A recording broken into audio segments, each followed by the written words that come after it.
Okay, it's 9 o'clock. Let's go ahead and get started this morning. You see over my shoulder, we're in the 5th chapter of 1 Timothy. And in just a few moments, we're going to read 3 through 16. 3 through 16. And I think it's going to be a very profitable study for us this morning. Learning about the work of the church. You know, sometimes we wonder about what are we authorized to do? What are we not authorized to do?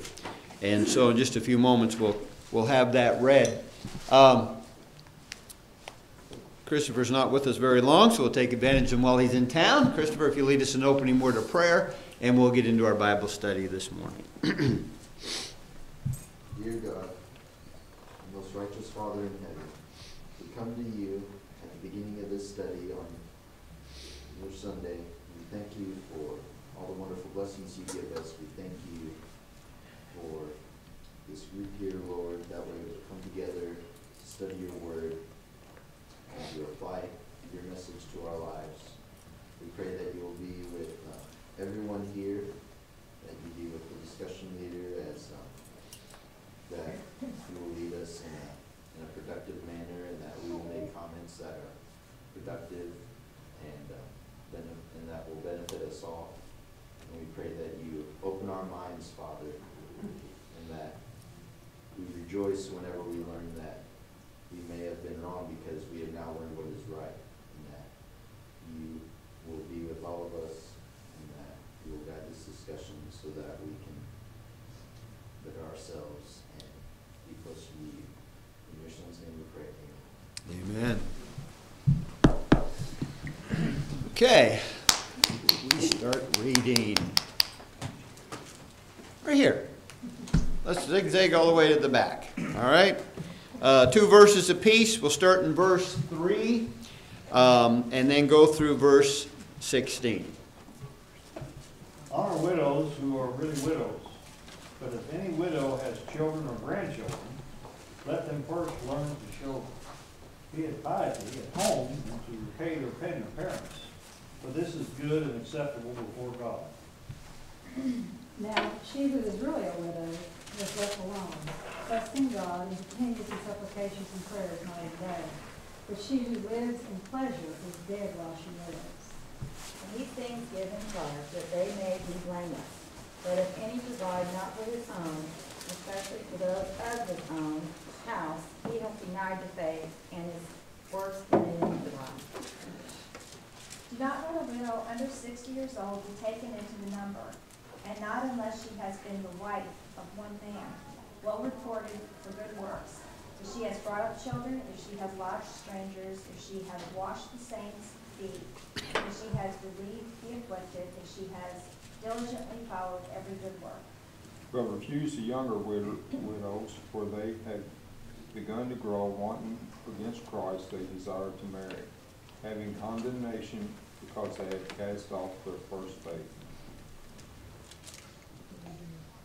And whether they will learn to be idle, running from house to house, and not only idle, but tattlers, and a kind of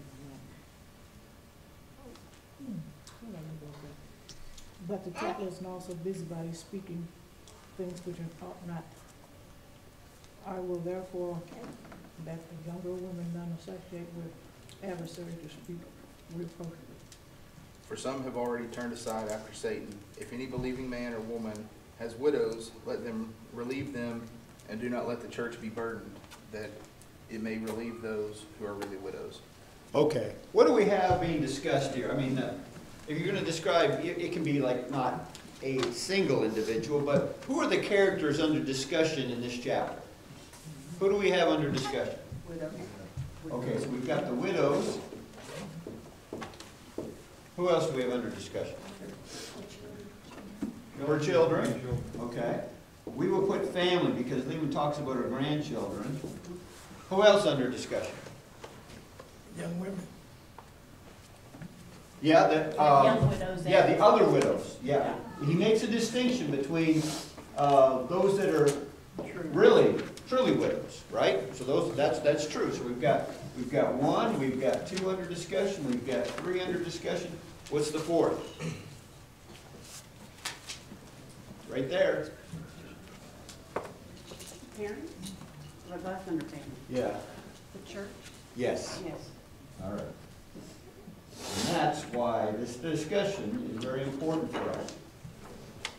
Because Paul is telling Timothy there's a responsibility that the church has. And at the same token, he's talking about what the church has towards, those that are really widows. And we'll talk about these ones. And I think what we'll do here is we'll describe these, without family. Okay? But there's other categories even beyond that, isn't there? I mean, he also talked about younger widows, right, as opposed to those that are older widows.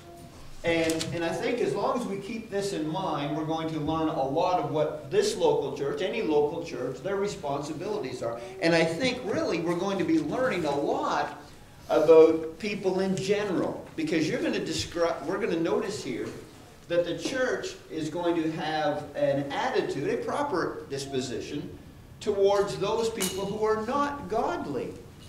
You can have people that are just not godly, who their mate passed away, and they couldn't care less about God. But what do they want?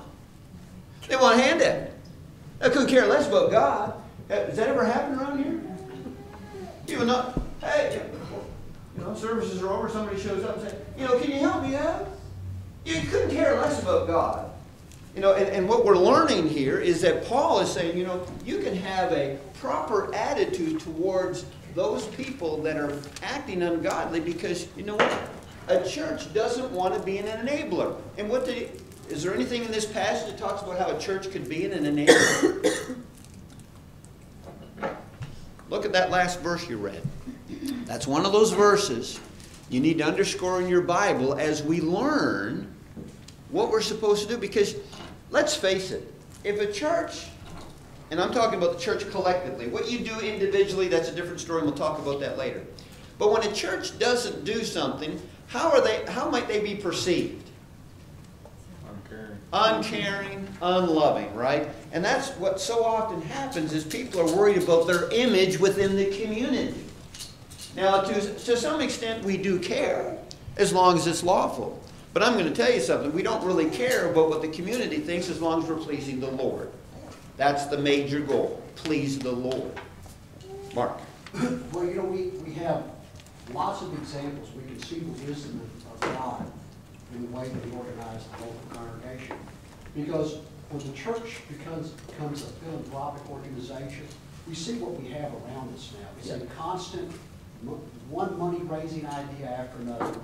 Very seldom the gospel gets set aside and all the attention and focus is on raising money and giving it away and raising. So the gospel just totally is just a side. Something to decide. Absolutely right, Mark. And that's why people really get caught up in the dollar, right? And that's why, over the years, and I say this, over the years, some of the most controversial radio, television, even newspaper. The other day I was looking at an old newspaper clipping I had when I was preaching up in Canada. I wrote an article on what's the Bible teach about tithing. Whoa, you talk about get the whole community in an uproar. And some local guy chewed me out. I mean, he wrote a long article on that. Mr. Bartlett, just saying about this. And so I went down, because I paid for my article. He had a freebie and had this long space. I had this little, so I go down to the newspaper and I say, I want to reply to this guy. And I go, the guy, for nothing. He goes, why? Well, he slammed me. He didn't slam you.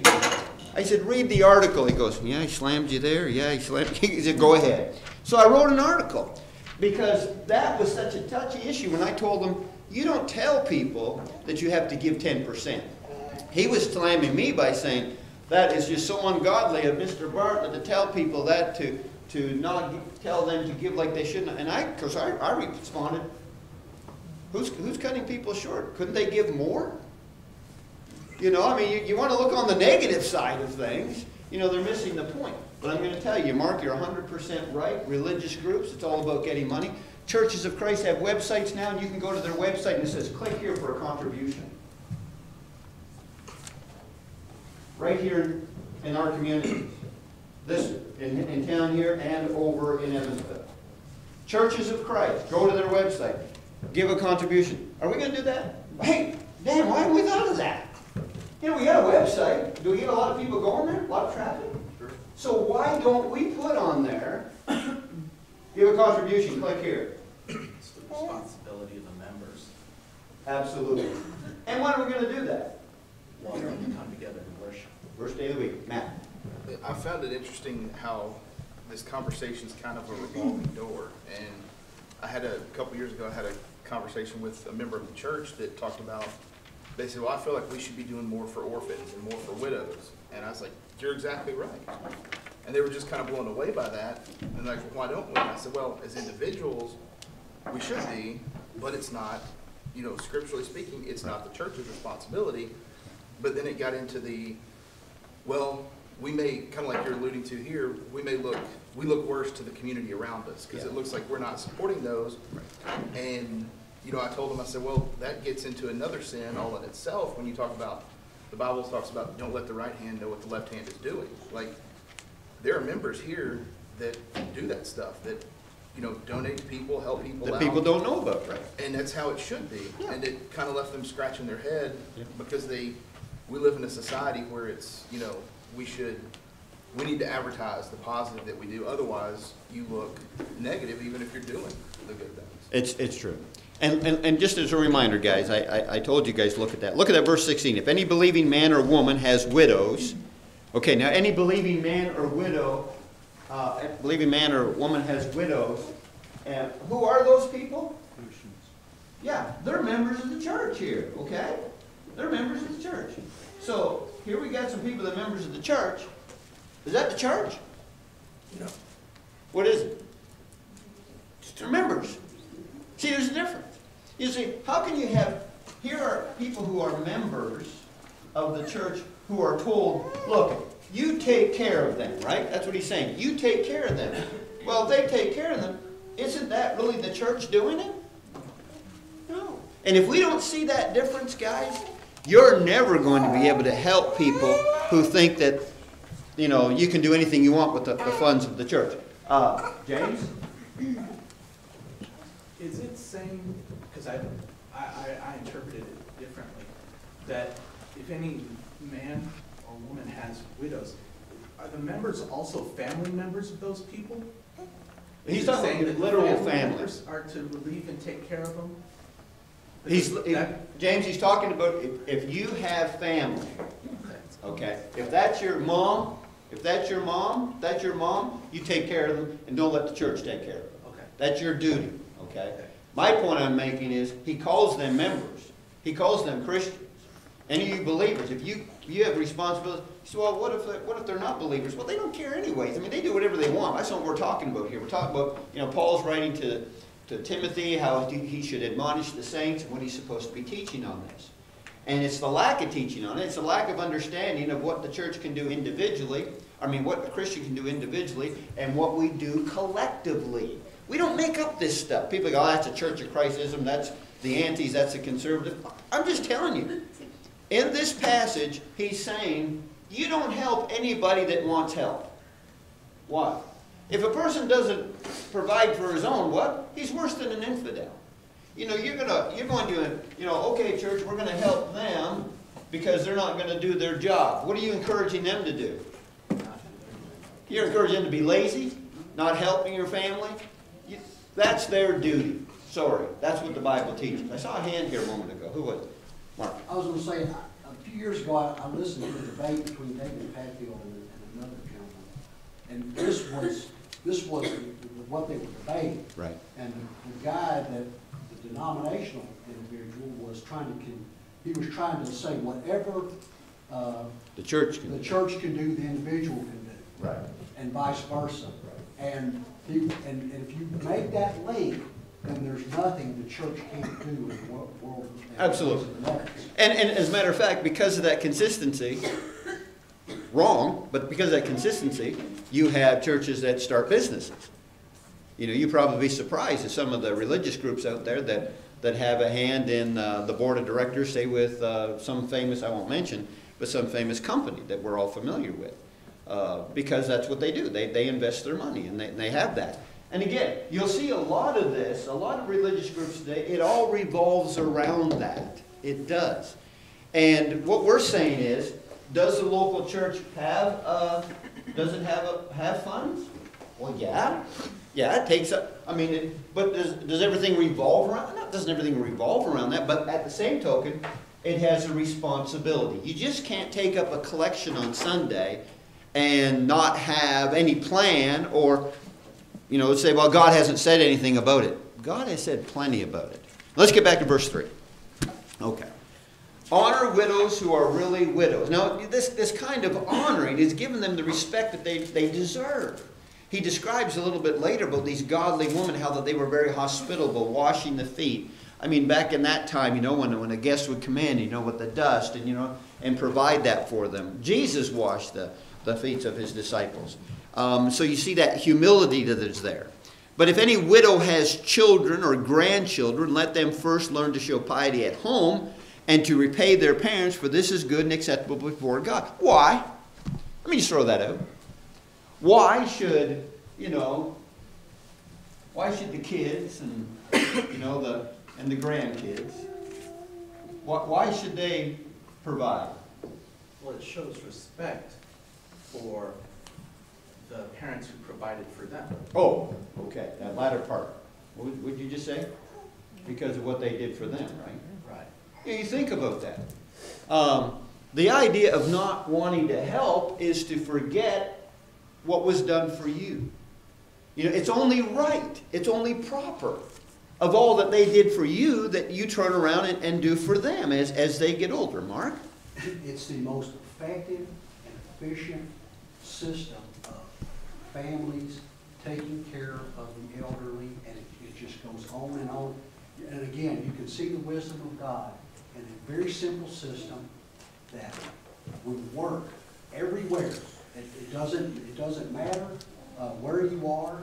If you have the young taking care of the old, and families, you know, handing that down and down and down, people will be able to take care of themselves. The elderly will be able to live dignified lives in their old age. It's just a perfect and efficient system. But what if it inconveniences me and my wife? Tough luck. Now, what's a good response to that when you say, well, what if it inconvenienced me and my wife? Well, at some point, you and your wife will be elderly people. Okay, that's a good one. I like that response. That's a good one. What's another response to, you know, I'll be inconvenienced?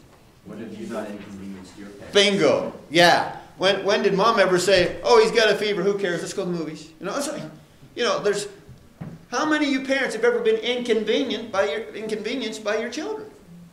Now, did you get angry with them? You know, that was your duty. You understood that.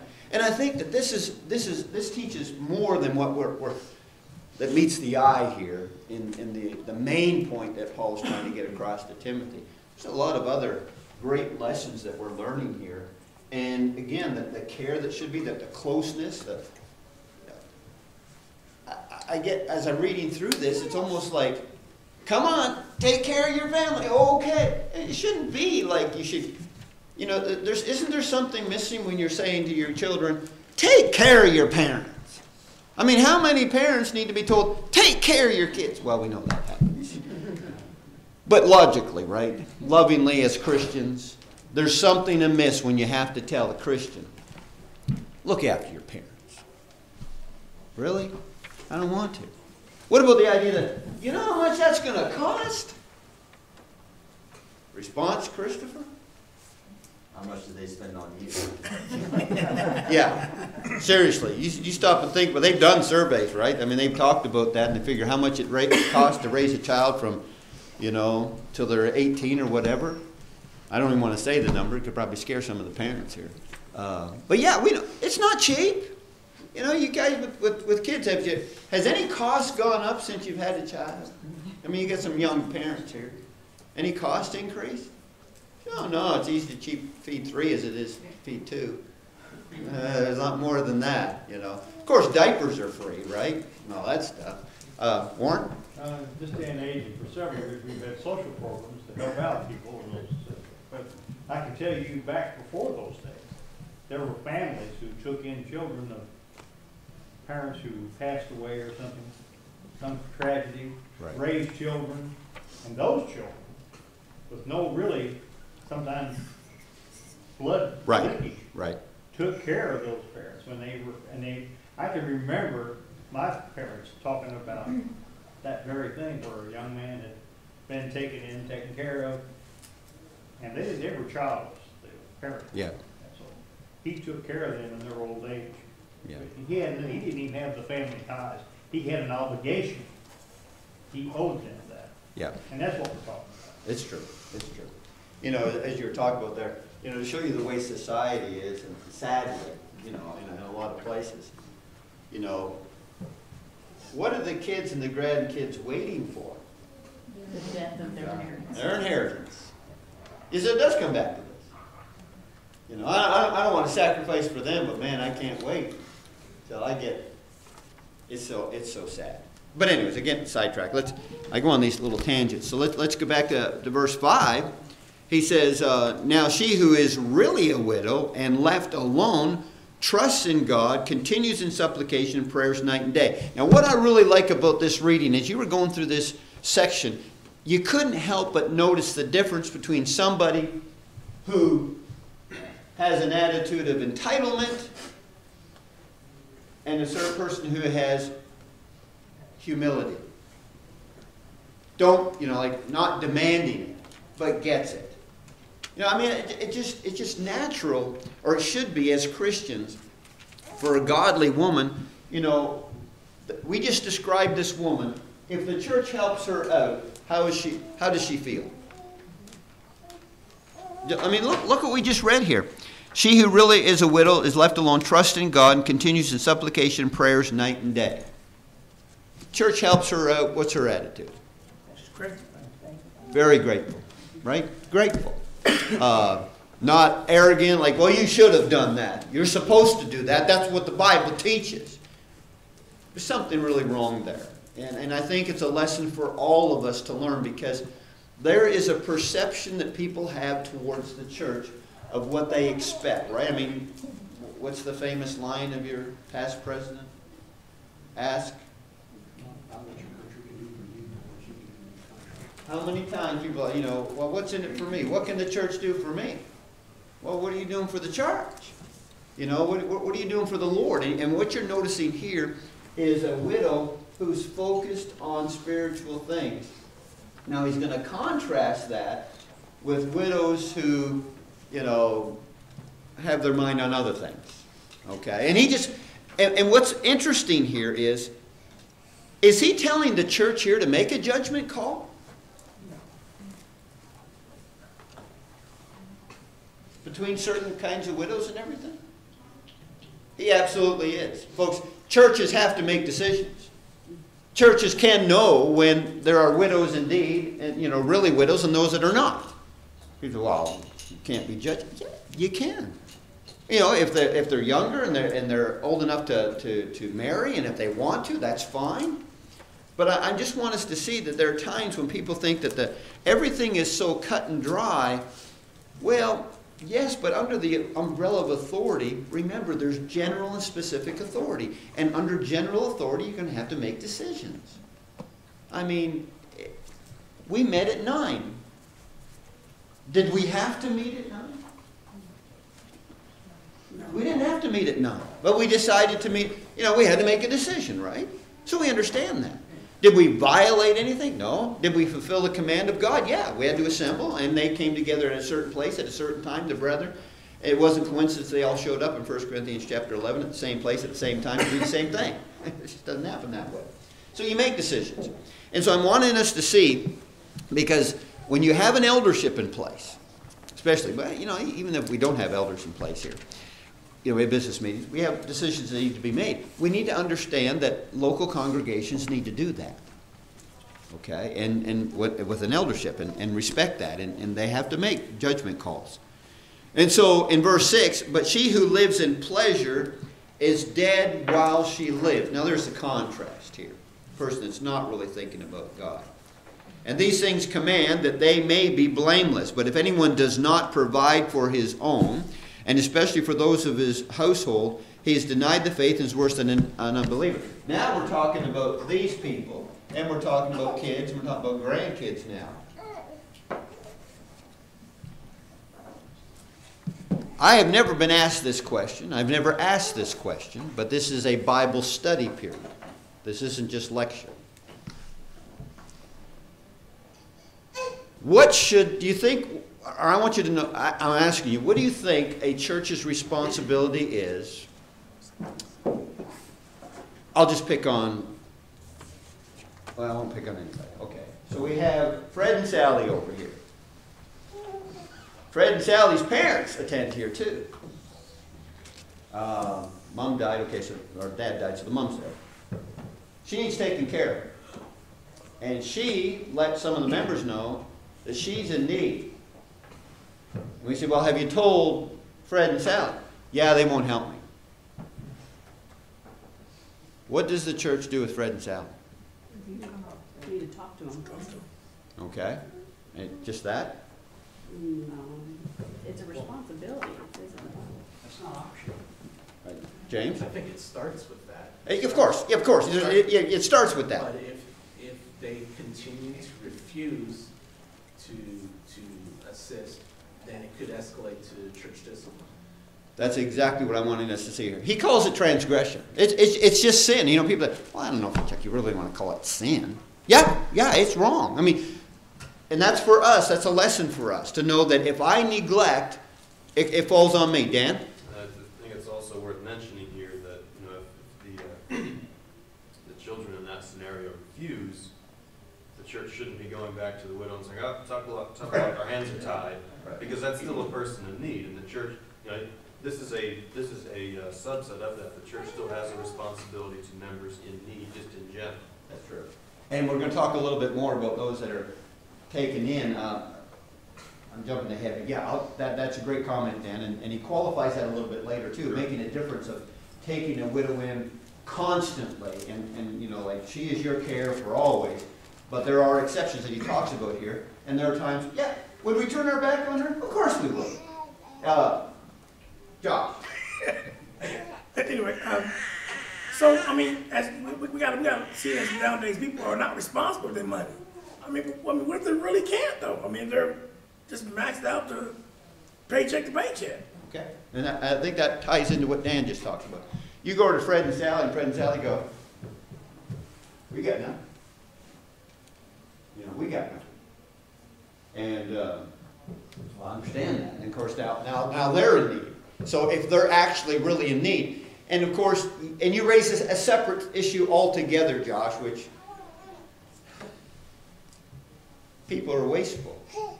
You know, so what if you have this widow back here who goes to the casino every week, right?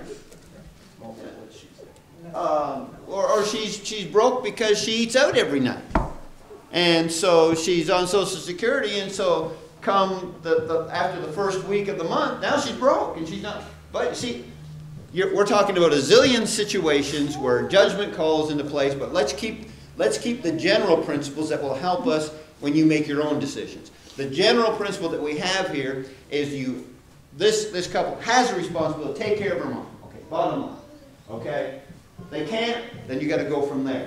If they don't, and she's still in need, there's a need there. Mark. Wasn't there a practice among the Pharisees where they would donate all their money to the temple? So they could get out of that. Exactly. And Jesus rebuked them for it. Yeah. You think you're excused now because you've done this. And people will do that. Matter of fact, if Fred and Sally said, hey, we give here every week, so let's take care of mom. You know, I gave it the office kind of idea. And that's true. And I think we're learning here a general idea about brethren and our personal responsibilities and accountability. James?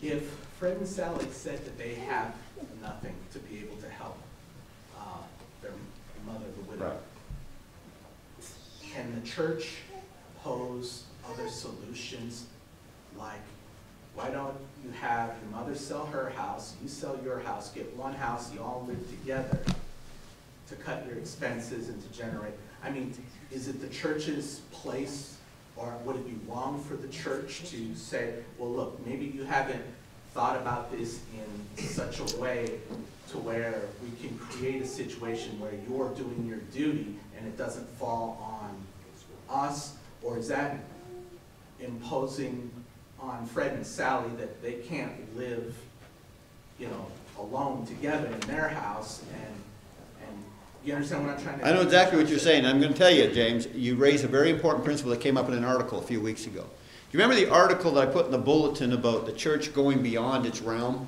Exercise more authority than it really should? You're all supposed to go, yes. Anyways,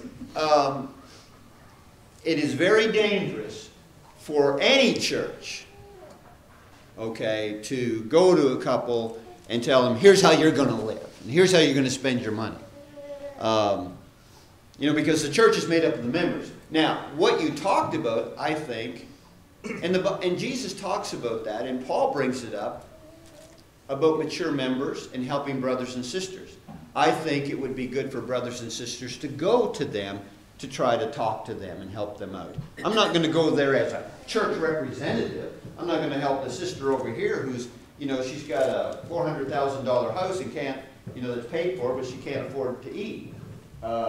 Time to scale down, sell the house, and move into something smaller, and you can afford that. You can talk to her, but it's not the church legislating kind of thing. And it's very dangerous because you get that church going beyond its realms, Matt.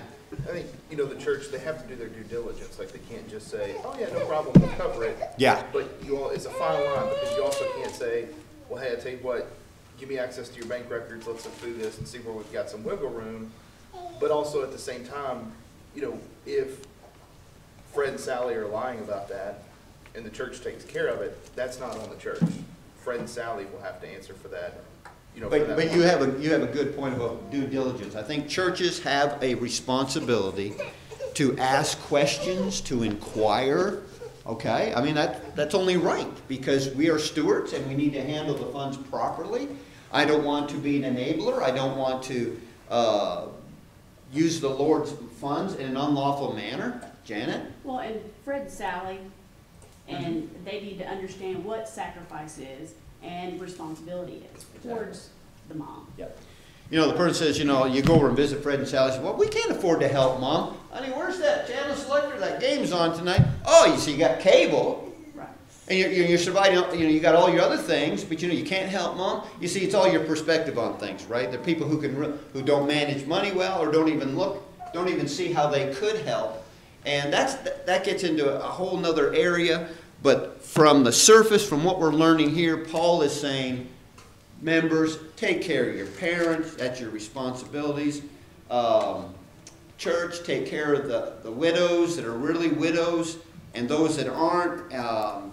Be mindful of that. Look at verse 9. Do not let a widow under 60 years old be taken into the number. Now, this is what Dan brought up a moment ago. When he talks about don't let a widow who's under 60, you're 59 in 6 months and you can't eat, sorry. Well, his point is that you help them, but as far as regularly, they're still at an age where they can take care of themselves, and we just need to be mindful of what he's talking about, or those who are not godly like he described earlier. Because he went on to describe about this. Unless she has been the wife of one man. Well reported, again, that's conditions were there, help her out. Well reported for good works, if she has brought up children, if she has lodged strangers, if she has washed the saints' feet, if she relieves the afflicted, if she has diligently followed every good work. But refuse the younger widows, for when they have begun to grow wanton against Christ, they desire to marry, having condemnation because they have cast off their first faith. What are they doing? Well, it says in verse 13. Besides, they learn to be idle, wandering about from house to house. Not only idle, but gossips and busybodies, saying things which they ought not. And so, again, we're talking about the responsibility of the church, and you got widows, and if there are widows who are acting in an ungodly manner, the last thing you want to do is encourage that. How do you encourage a lazy person? provide everything for them. You're crippling them. You're not really helping them, Matt. I think, like you just said about, you're 59 years and 6 months, we can't take care of you. It's important to remember this is a guide. Like, it talks about widows, but it's not like if a wife dies and there's a man that can't take care of himself that we're going to say, oh, no, this only talks about widows, so this doesn't apply to you because you're a male. And then sometimes both people are still living. Like my parents, they're going through this right now with my dad's parents because, my grandfather fell a few months back, broke his leg, and they can't live by themselves anymore. And so him and his sisters are going through, okay, does one sister retire early and move here? Do we build onto the back of our house and have them move in with us? And, they're going through all of this. It doesn't mean that, oh no, both of you are still living. You're on your own still until one of you dies. Then we'll take care of you. And, oh, she died, so you're the man. Sorry, we can't take care of you. If you were a widow, we could. It's, it's a guide for how that type of situation should be handled. And again, you're talking about, there's so many scenarios that are out there. We just want to make sure that we're doing what the Lord wants us to do. You brought up something really good there, Matt, that I wanted to expand on a little bit, but it's gone from me right now. But again, we as a church, that's what we need to understand here. We know what the world would like for us to always want to do. We want to make sure that we don't do the wrong thing. Congregations are responsible. But things have changed. It just popped into my head when I was thinking about what you were talking, Matt. Are things a little different today than they were back then? What's really different? And I'm not saying that the church goes, now we're not responsible anymore. But things are a little different today than they were back. What didn't exist back then? Social programs. Yeah, resources. And especially when you've paid into it. If your husband worked his whole life and you were a homemaker, or even if you weren't a homemaker. But the point is, you can get Social Security. There's funds that are coming in. I'm not saying that takes care of everything and the church isn't responsible, but I'm just saying things aren't quite identical to what happened back then. And so you don't have to be as quick, per se, especially if somebody passes away and you go, oh, no, we got to go to them right away. And say, well, her husband had $1 million life insurance policy. Did anybody ask about that? Because I'm going to tell you something. I don't care how much money you have. If somebody wants to give you money, will they take it? Oh, yeah. Oh, in a heartbeat. I've seen that happen. I've seen it happen where people have had their house burned down and they got full coverage. Full coverage. Even 20-year-old washing machines, you get a brand new one. I mean, full coverage. And church is just sending the money. What are they doing? Taking it. Say, whoa, wait a second. I understand the principle of helping brethren that are in need, but somebody needs to stop and slow down and consider what's going on here. Things are a little different than in New Testament time. No, the attitudes are the same. We still care, we still love, we want to help people that are in need, but don't jump in there and think people are automatically in need because this particular crisis happened. I'm going to tell you right now, folks, if you find out that our house burned down while we're at services here today, don't panic. House is insured. Well, yeah, but you got to live from day to day. We got money in the bank. And chances are the insurance agent will come over and just give us a check to tide us over. So I understand the desire of wanting to help. And if our house burns down, Debbie's going to say, and you just went ahead and said that, Greg. Use a little extra. But you get the point. And so we times are different, but the attitude doesn't change as far as have genuine care and compassion. James? Can a local congregation have too much money to do God's work? I think a local congregation is in trouble if they don't use their funds. Okay? The Lord's not going to be happy to say, hey, you guys had $1 million sitting in the bank, at the end of time. No. Now, but I think it's important for a local congregation, especially if you have, a lot of older people, situations, you're going to keep, everybody talks about having an emergency fund. You probably even have an emergency fund. There's nothing wrong with having an emergency fund, okay? But we understand that when you have a lot of minds together, what your concept of an emergency fund may be different than my concept of emergency funds. And so everything's relative. Everything's relative. But to answer your specific question, James, yes, I think it's wrong, because when you give on the first day of the week, how are you to give? Yes? How else? Purposefully. Purposefully. You know, I'm giving specifically, there are needs that we are thinking about that we give for.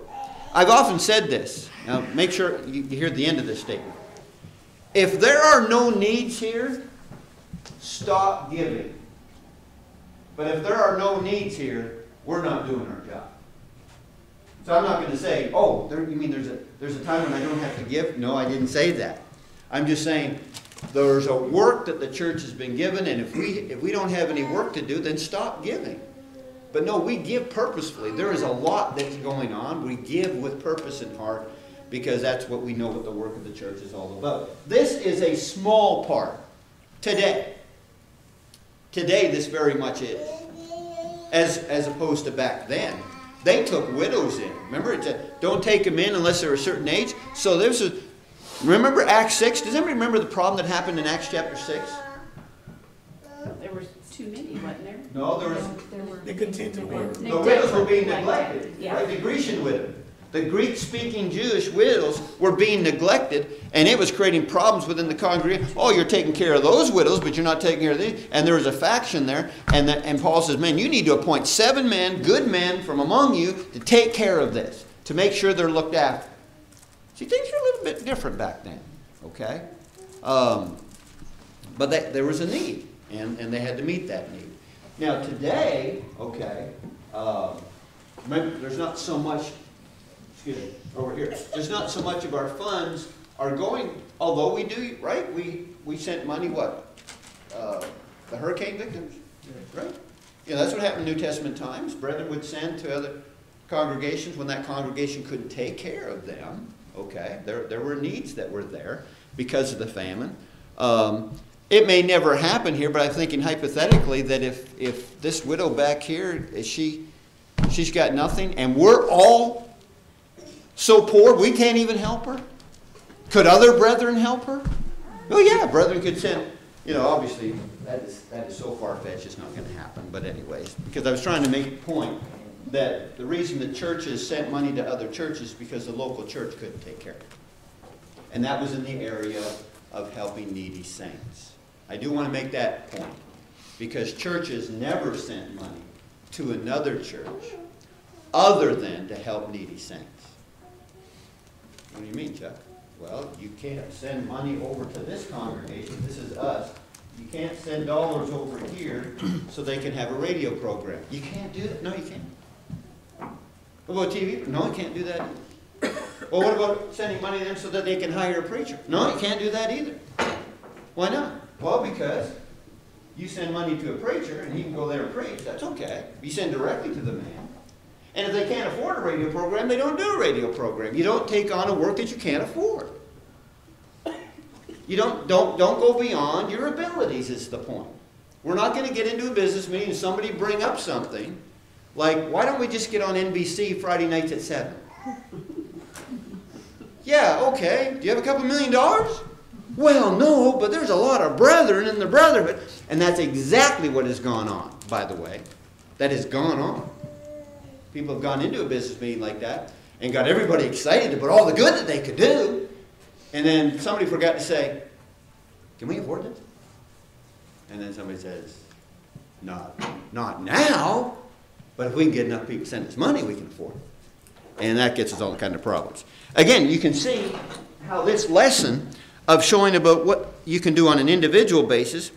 1 minute left. He says, in 14, therefore I desire that the younger widows marry, bear children, manage the house, give no opportunity for the adversary to speak reproachfully, for some have already turned aside after Satan. So if any believing man or woman has widows, let them relieve them, and do not let the church be burdened, that they may relieve those who are really widows. And remember, don't let the church be burdened. Well, what if the church says, well, we want to be burdened? Thank you very much, Paul. Problem? Dan? The church doesn't choose its own mission, the church is owned. What if it does? What if we say, forget you, Paul. We love Sister so-and-so, and we're going to do it. It's not a faithful church. There you go. That's it. Bottom line. Church can do anything they want, right? A lot of stuff that we've talked about tonight, people are not following the guidelines that are there. Churches do whatever they want, but it doesn't mean they're going to have God's approval. And so what we want to do is do that which is considered proper so we can be a faithful congregation. Time is up. Thank you, guys. Comments were great. Appreciate it.